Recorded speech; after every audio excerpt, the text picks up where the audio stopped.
in Ghana, when a child is born with disabilities, they tend to say that the child is an animal or a curse on the family or some kind of totems.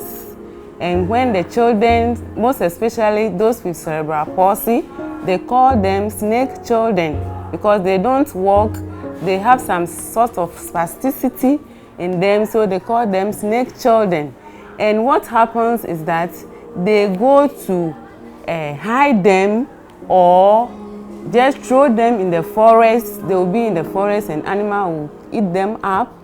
And those at the coastal areas, most of them, they just go to the seashore.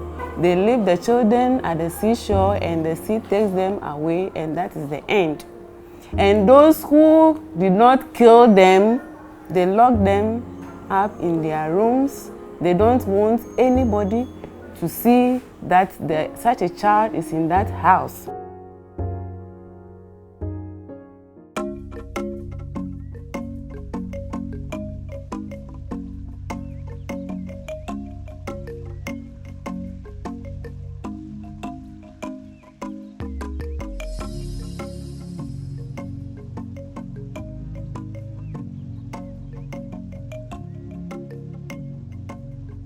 In 2009, I came to Ghana to adopt my son, Papa Yao.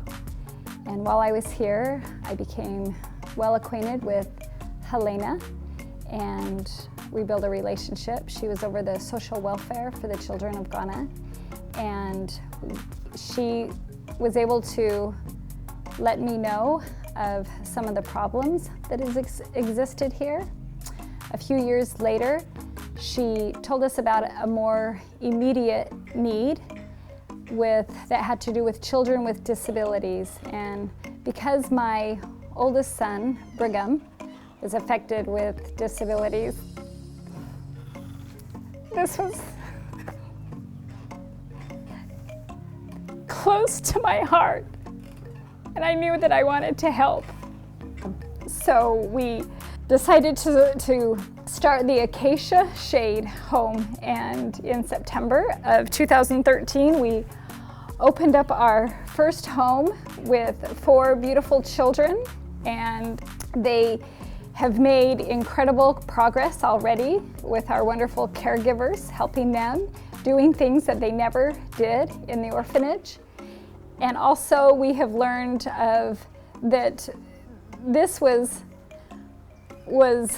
a Band-Aid on a very big wound here that we needed to help. So now we need people's help to help us take care of children that have abandoned because they have disabilities, but also to help get to the root of the problem here in Ghana. Acacia Shade is helping the most vulnerable children in Ghana. 100% of your donations will directly help these and other children affected with disabilities. You can make a difference right now by donating to acaciashade.org. Thank you for your help.